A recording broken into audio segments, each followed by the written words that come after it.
Hey guys, Adrian here. I know it's been a while since I've gotten to create content for you guys, so it's now finally good to kind of get back into the swing of things. Now, for people who will be viewing this in the near future or just have no idea what I'm talking about, a small recap.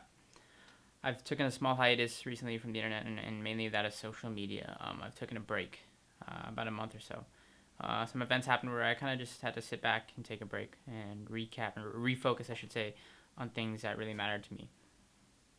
Now, with that said, I aimed in the small sense that I could, or the small scale that I could, to, as the title entails, disconnect.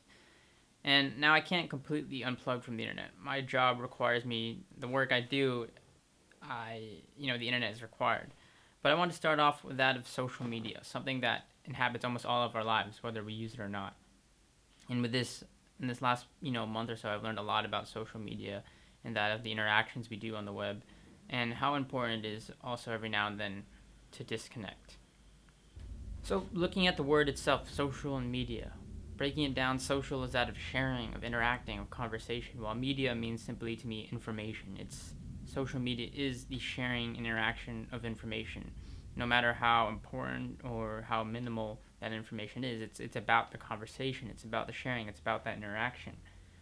And social media, whether again you use it or not, is global. We're surrounded by it. It's in the news. It's in everything that we do almost. And even if we're not affected by it, we know others who will share us information based off of things that they find. They'll share information via Facebook. They'll post articles. They'll share links. They'll email you stories. Now, there's both pros and cons to this new wave of communication. And in this video, I aim to kind of break down what I've learned in my recent break from everything, from all of the social media. And like again, I said I didn't completely take off. I just kind of aimed to cut out what I thought wasn't important and habits that I think um, were something that needed that of changing. So again, the pros of networking are just as existent as that of their cons. To me, the biggest pro is that social networking brings one word: connection. It connects us to people across the world, people we've met, people we have never met, who share the same interests. It allows us to communicate with friends that we used to know years ago and, interact. It brings that connection on a global sense because on the end of these wires, on the ends of these profiles are real, genuine people. Now, in the same aspect, it also brings cons, of course. For me, I took the people for granted that were right in front of me. It also takes away a sense of privacy. That's something you hear a lot about in social media. Once we create our profiles and we post out there, we're making it public. See, the internet is written in pen, and that's something a lot of people tend to forget. Privacy is almost out of non-existent once we're uploading attaching our names to the things that we post on the internet. And in some sense, for me, it was a hindrance to my productivity. Personally, it was something that I was spending too much time on where I needed to allocate a lot of time where like work, etc. Now, there's a lot of my favorite networks out there. There's a lot which I still use and I'll probably still continue to use. Some of those namely being things like Twitter. Twitter is a microblogging service that gives you 140 characters or less to say something. To me, it makes it short and significant, not too long and not too short. And then there's Instagram. Instagram is pure. It's based on the visual principle, sharing through pictures. Now, on the other side, there's other networks I use like Tumblr.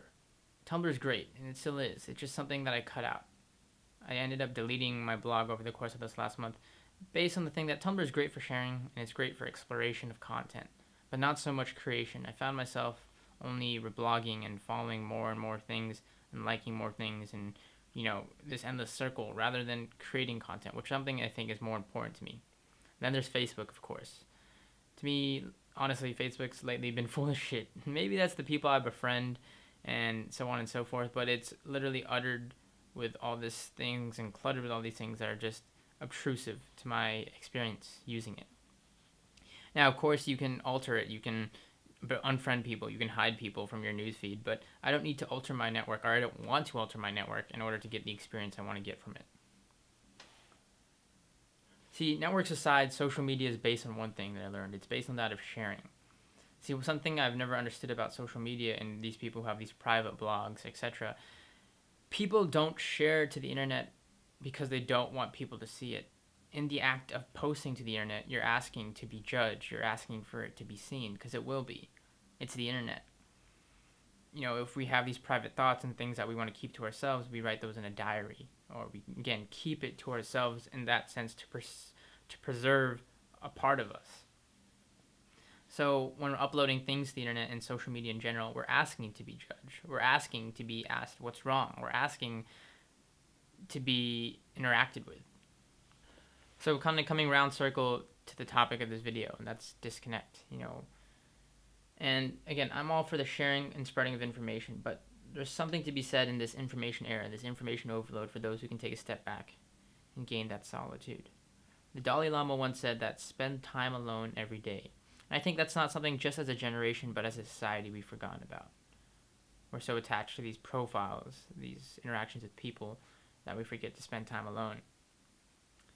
See, in these recent events, I felt, though, as if I lost the passion I have for the work I do. And that's something that's very important to me, because I think that you need to have the passion for the work you love in order to produce great content. And for me, it's just simply not there right now. No motivation.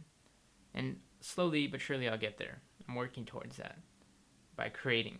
Because in my case of disconnecting, I got to creating, writing up ideas, creating my own content. Some of which you won't see, many of which you won't see, some of it which you will. See, I prefer creating over consumption. It's the reason I got started on YouTube. It's the reason my job pretty much exists. Sometimes, as important it is to share and interact with this media that we have and this information that we're presented with, it's also important to sit back and create. See, and also realize an obstacle when you see one. Now, it's not necessarily these social networks that are the problem. It's not necessarily Facebook's fault that I go on and waste a whole bunch of time, or Tumblr's fault that I end up scrolling constantly through this feed of people I follow. That's my own habit. So not necessarily cutting out the networks will solve that. It's cutting out the habits. Now, I can't say for certainty whether I'll stop using a lot of these other social networks, because I probably will use some of them, and new ones will sprout and things will come up. But see, in the midst of this sharing, in the midst of this information overload, dare to put your name to something. Go out there and create. And remember, as important it is, again, to share and to be social and to interact. Every now and then, it's just as important to disconnect. Thanks for watching.